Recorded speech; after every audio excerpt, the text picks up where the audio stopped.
दोस्तों, भारत एक ऐसा देश है जहां साल के 300 दिन बढ़िया धूप निकलती है, लेकिन फिर भी क्यों 80% लोगों में विटामिन डी की कमी है। 76% of the population is deficient in vitamin D. हर पांचवा भारतीय विटामिन डी की कमी से जूझ रहा है। चलो 70% वेजिटेरियंस में B12 की कमी है, एक बार समझ आता है, लेकिन 60% नॉन वेजिटेरियंस में क्यों B12 की कमी हो रही है। भारतीय लोगों में B12 की डेफिशिएंसी काफी ज्यादा मात्रा में दिखाई दे रही है। 47% of North Indian population is B12 deficient. Doctor से बात करो तो पता चलता है कि ज्यादातर लोग जिन्हें थकान, कमजोरी, हड्डियों और कमर में दर्द, हेयर फॉल और मूड स्विंग्स जैसी प्रॉब्लम्स होती हैं, उनका और कुछ नहीं बल्कि विटामिन डी और B12 ही कम होता है। तो सवाल तो ये उठता है कि ऐसी कौन सी गलतियां हैं जिससे इन इंपॉर्टेंट विटामिन्स की कमी हो रही है। ऐसे कौन से फूड्स हैं जिन्हें खाने से विटामिन डी और विटामिन B12 की कमी पूरी होती है, और अगर सप्लीमेंट लेना ही पड़े तो भारतीय मार्केट में सबसे बेस्ट, नेचुरल और सेफ ऑप्शंस कौन से हैं। बहुत ही काम की होने वाली है ये video.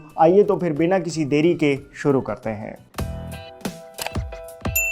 Hello friends, welcome to Fit Tuber Hindi. पहले बात करते हैं विटामिन B12 की। दोस्तों, बॉडी को विटामिन B12 चाहिए होता है रेड ब्लड सेल्स बनाने के लिए, DNA को सिंथेसाइज करने के लिए और बहुत इंपॉर्टेंट ब्रेन और नर्वस सिस्टम की प्रॉपर फंक्शनिंग के लिए। इसीलिए अगर बिना किसी वजह से ही मूड स्विंग्स हो, डिप्रेशन हो, एंजाइटी हो, तो डॉक्टर पहली सलाह यही देते हैं कि अपना विटामिन B12 चेक करवाओ। आप जो खाना खाते हो उसे एनर्जी में कन्वर्ट करने के लिए भी विटामिन B12 का बड़ा रोल है। इसलिए जिन लोगों को विटामिन B12 की कमी होती है वो सब कुछ खाते हुए भी थके से, एनर्जी लेस से महसूस करते हैं। आपको हैरानी होगी कि भारत में 47% लोगों में B12 की कमी है। B12 200 से लेकर 950 के बीच में होना चाहिए, लेकिन अगर 150 से कम हो तब तो शरीर में कभी ना खत्म होने वाली थकान, मूड हमेशा ऑफ सा रहना और कुछ केसेस में तो ऑटो इम्यून डिजीजेस का कारण भी बन सकता है। हमारी बॉडी को डेली 1000 मिलीग्राम कैल्शियम चाहिए, जबकि सिर्फ 2.4 माइक्रोग्राम B12 चाहिए, यानी कैल्शियम B12 से 4 लाख गुना चाहिए। अब अगर इतना कम B12 चाहिए, फिर क्यों इतनी B12 की कमी हो रही है?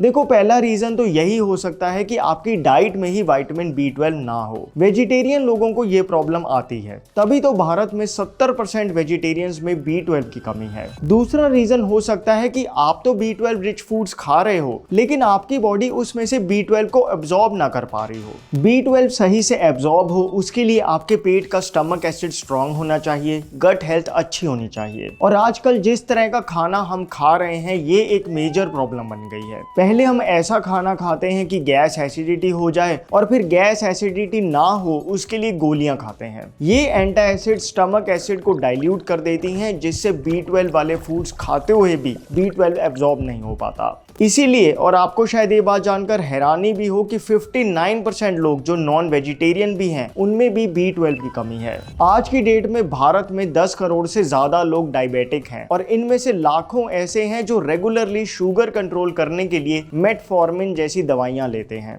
अब ये बात साइंटिफिकली प्रूवन है कि मेटफॉर्मिन B12 की एब्जॉर्प्शन को ब्लॉक करती है, तभी मेटफॉर्मिन यूजेस में B12 की कमी बहुत ही कॉमन है। फिर जो लोग हमेशा RO का पानी पीते हैं, उन्हें भी B12 की कमी हो जाती है। गुजरात की बड़ौदा मेडिकल कॉलेज की स्टडी में पाया गया कि RO वाटर पीने वालों में B12 डेफिशिएंसी का रिस्क 3.5 गुना ज्यादा था, क्योंकि RO पानी को इतना फिल्टर किया जाता है कि जरूरी मिनरल्स भी निकल जाते हैं, और ये डीमिनरलाइज्ड पानी लंबे समय तक स्टमक लाइनिंग को कमजोर कर देता है, जिससे B12 की एब्जॉर्प्शन और भी मुश्किल हो जाती है। अब पानी को फिल्टर करके तो पीना ही है, लेकिन कौन सा फिल्टर यूज करें उसके लिए आप ये वीडियो देखो, पूरी क्लैरिटी मिल जाएगी। सो B12 बढ़ाने के लिए खाएं क्या? देखो, सबसे पहले मिल्क और मिल्क प्रोडक्ट्स। सिर्फ एक ग्लास दूध में पूरे दिन का 50% B12 मिल जाता है, और दही का तो डबल बेनिफिट है। B12 भी है और प्रोबायोटिक्स भी हैं जो गट हेल्थ इंप्रूव करते हैं। गट हेल्दी होगा तो B12 का एब्जॉर्प्शन और बेटर होगा। सुबह खाली पेट मींस फ्रेश होने के बाद 1 कटोरी दही की खाने लग जाओ, देखना B12 तेजी से बढ़ेगा। पनीर और घी में भी थोड़ा बहुत B12 होता है। दूसरा, फर्मेंटेड फूड्स, इडली, ढोकला, घर का अचार, कांजी, फर्मेंटेड राइस। दोस्तों, जब भी फूड फर्मेंट होता है तब बैक्टीरिया उसमें B12 प्रोड्यूस करते हैं।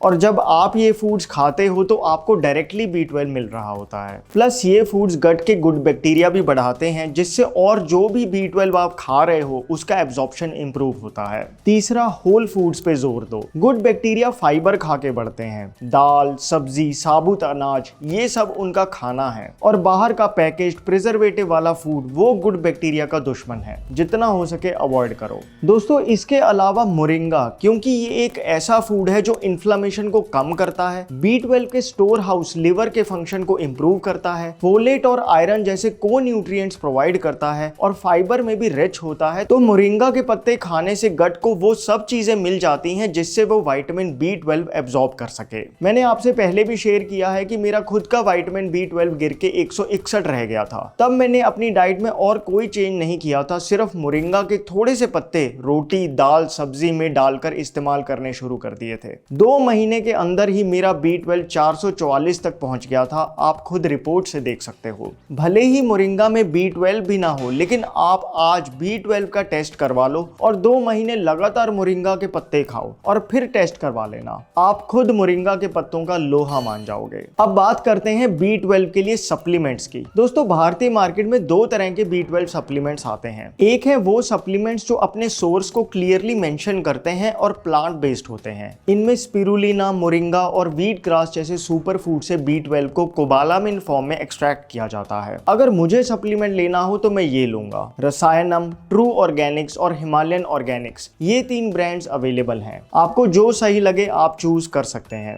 बाकी दूसरे हैं सिंथेटिक सप्लीमेंट्स जिन पे B12 का सोर्स नहीं मेंशन होता। ये 2 फॉर्म्स में अवेलेबल हैं, मिथाइल कोबालामिन और cyanocobalamin. Methylcobalamin body की एक्टिव फॉर्म है, सीधा काम आ जाता है। साइनो कोबालामिन थोड़ा सस्ता मिलता है, लेकिन बॉडी को पहले इसे कन्वर्ट करना पड़ता है। दोनों काम करते हैं, लेकिन अगर चॉइस हो तो डॉक्टर की सलाह से मिथाइल कोबालामिन लो। हाँ, एक चीज का ध्यान रखना कि B12 वाटर सॉल्युबल है, इसलिए इसकी टेबलेट हमेशा खाली पेट पानी के साथ लेनी चाहिए, जैसे आप ब्रेकफास्ट से पहले ले सकते हो। अब बात करते हैं विटामिन डी की। दोस्तों, विटामिन डी कोई साधारण विटामिन नहीं, बल्कि एक स्टीरॉयड हार्मोन है जो हमारी बॉडी के 2000 से ज्यादा जीन्स को कंट्रोल करता है। आप सोचो, बॉडी में कैल्शियम को एब्जॉर्ब करवाना, इम्यूनिटी बढ़ाना, ब्रेन में फील गुड हार्मोन्स को प्रोड्यूस करना, मसल्स में स्ट्रेंथ देना, क्रॉनिक इन्फ्लेमेशन को कंट्रोल करना, टेस्टोस्टेरोन, एस्ट्रोजन और इंसुलिन जैसे इंपॉर्टेंट हार्मोन्स को रेगुलेट करना, ये सब विटामिन डी पे डिपेंड करता है। तभी तो वो लोग जो रात को 8 घंटे सोने के बाद भी दिन भर थके थके से महसूस करते हैं, उनको डॉक्टर पहली सलाह यही देते हैं कि विटामिन डी का ब्लड टेस्ट करवाओ। और अक्सर उनका विटामिन डी 20 से भी कम निकलता है। जो लोग बार बार बीमार पड़ते हैं, सीजन बदला नहीं कि जुकाम बुखार हो गया, थोड़ी सी ट्रैवलिंग हुई नहीं कि आके लंबे पड़ गए, उनकी बॉडी में विटामिन डी की कमी होती है। क्योंकि विटामिन डी का काम है आपके खाने में से कैल्शियम को खींचकर हड्डियों तक पहुंचाना। इसलिए अगर आपको अपनी लोअर बैक, जॉइंट्स और हड्डियों में लगातार दर्द या भारीपन रहता है तो समझ लो आपकी बॉडी में कैल्शियम तो जा रहा है, पर बिना विटामिन डी के वो एब्जॉर्ब ही नहीं हो पा रहा। फिर अगर आपको छोटी छोटी बात पे चिड़चिड़ापन होता हो, अचानक मूड स्विंग्स आते हों या दिन भर अंदर से लो और उदास सी फीलिंग आती हो, तो काफ़ी चांसेस है कि आपकी बॉडी में विटामिन डी की कमी हो रही है, जिससे ब्रेन में फील गुड हार्मोन्स नहीं बन पा रहे। और हाँ, एक और सिम्टम जो बहुत ही कॉमन हो रहा है वो है हेयर फॉल। अगर बहुत कुछ ट्राई करके देख लिया लेकिन बालों का झड़ना नहीं रुक रहा, तो एक बार विटामिन डी का टेस्ट करवा के देख लो। इसके अलावा अगर आपको सीढ़ियां चढ़ने में दिक्कत होती हो, रात को नींद बार बार टूटती हो या बहुत ट्राई करने पे भी वेट कम ना हो रहा हो, तो काफी चांसेस है कि विटामिन डी की कमी है। अब जब हम समझ ही गए हैं कि विटामिन डी इतना इंपॉर्टेंट है कि इसके बिना हमारी डेली लाइफ हैम्पर होती है, तो एक बार ये समझते हैं कि विटामिन डी शरीर में बनता कैसे है। इसी से काफी चीजें क्लियर हो जाएंगी। देखो, जब हमारी स्किन पे सूरज की किरणें, स्पेशली जब यूवीबी रेज पड़ती हैं, तो स्किन में मौजूद एक मॉलिक्यूल उनसे रिएक्ट करके प्री विटामिन D3 में कन्वर्ट होता है। फिर बॉडी हीट से विटामिन D3 बनता है। अभी भी ये D3 सीधा काम नहीं करता, पहले लिवर में जाता है और फिर किडनीज में प्रोसेस होके एक्टिव एब्जॉर्बेबल फॉर्म में कन्वर्ट होता है। तो देखो, इससे पहली बात तो यही समझ आती है कि सूरज की किरणों में विटामिन डी नहीं है, धूप तो बस एक ट्रिगर है। विटामिन डी तो एक्चुअली आपकी स्किन के अंदर बनता है। दूसरी बात, pre vitamin D body heat से विटामिन डी में कन्वर्ट होता है और फिर लिवर और किडनीज में जाके एक्टिवेट होता है। इसलिए सिर्फ धूप काफी नहीं, बॉडी का अंदर का सिस्टम भी सही होना चाहिए ताकि विटामिन डी एक्टिवेट हो सके।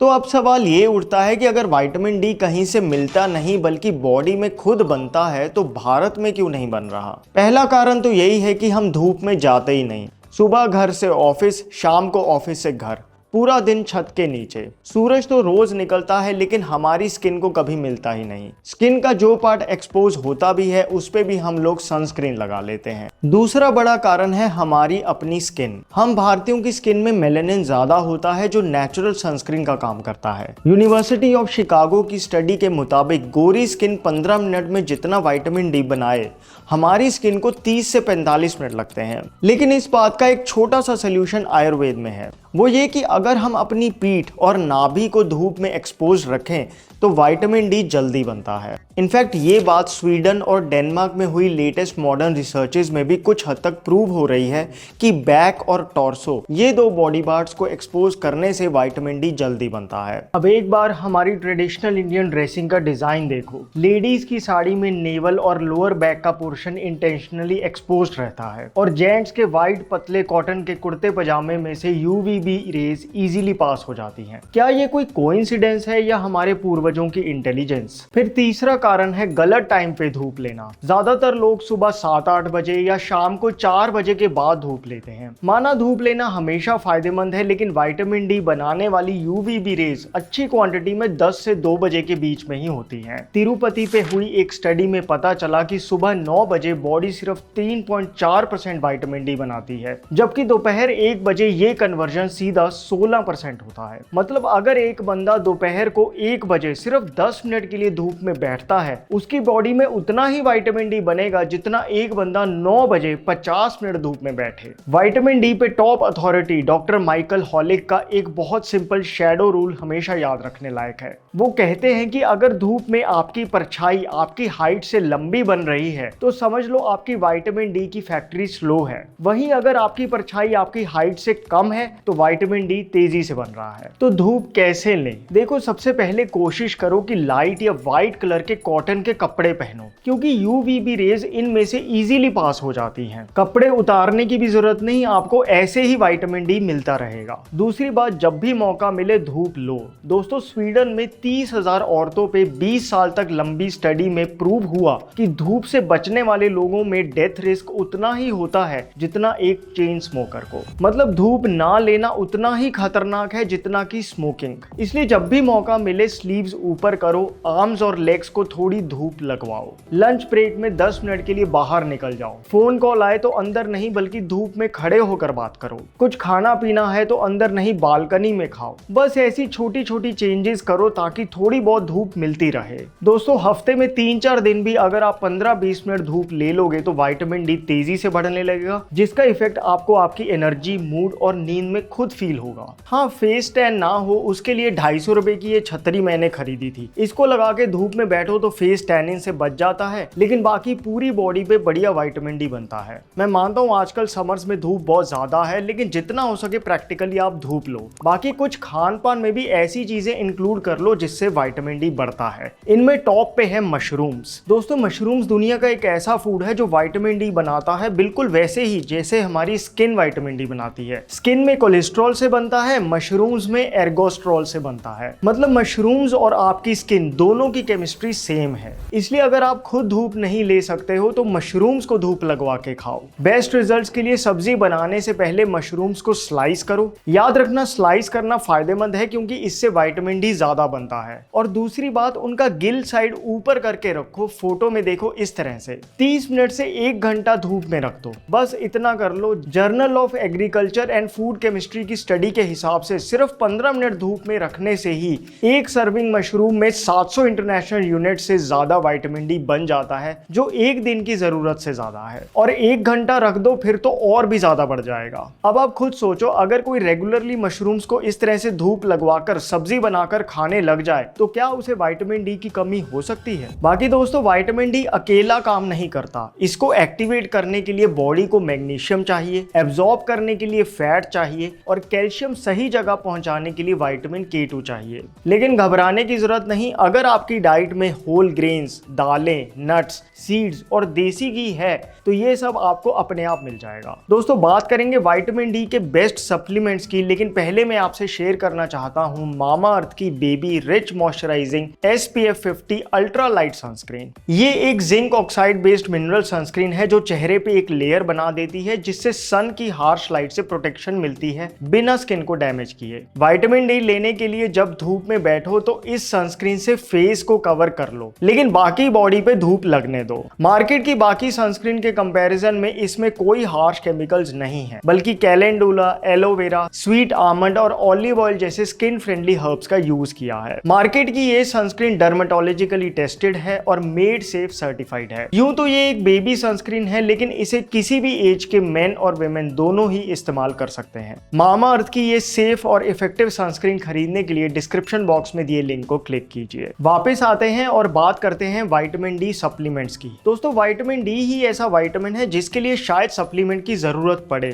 इसलिए अगर आपका विटामिन डी 20 से भी नीचे है तो डॉक्टर की सलाह से कुछ हफ्तों के लिए हाई डोजेज सप्लीमेंट ले सकते हो। ये 20,000 से 60,000 इंटरनेशनल यूनिट्स के सैशेज होते हैं जो जल्दी लेवल्स ऊपर करते हैं, लेकिन ये टेम्पररी फिक्स है। इतनी हाई डोजेज रेगुलरली नहीं लेनी चाहिए। कुछ हफ्ते ले लेकिन फिर बंद कर दें। बल्कि कई ऐसे केसेस हुए हैं जिन्होंने जरूरत से ज्यादा हाई डोजेज में विटामिन डी सप्लीमेंट्स का यूज किया और फिर उन्हें हॉस्पिटलाइज होना पड़ा। बाकी डेली मेंटेनेंस के लिए 1000 से 2000 इंटरनेशनल यूनिट्स की विटामिन D3 टेबलेट्स काफी हैं। मार्केट में आजकल लिचिन से बनी प्लांट बेस्ड D3 की सप्लीमेंट्स अवेलेबल हैं। बस 2 बातें याद रखना। विटामिन B12 से उल्टा विटामिन डी की गोली हमेशा खाना खाने के बाद लेनी चाहिए, खाली पेट नहीं, क्योंकि ये फैट सॉल्युबल है, बिना फैट के एब्जॉर्ब नहीं होगी। और बेस्ट है सुबह ब्रेकफास्ट के बाद ले लो, दिन में एक बार काफी है। बाकी दोस्तों, धूप से कोई ओवरडोज नहीं होता, इसलिए आप हो सके तो धूप को प्रायोरिटी दो। सभी सप्लीमेंट्स और फूड्स के अनस्पॉन्सर्ड लिंक्स डिस्क्रिप्शन बॉक्स में हैं।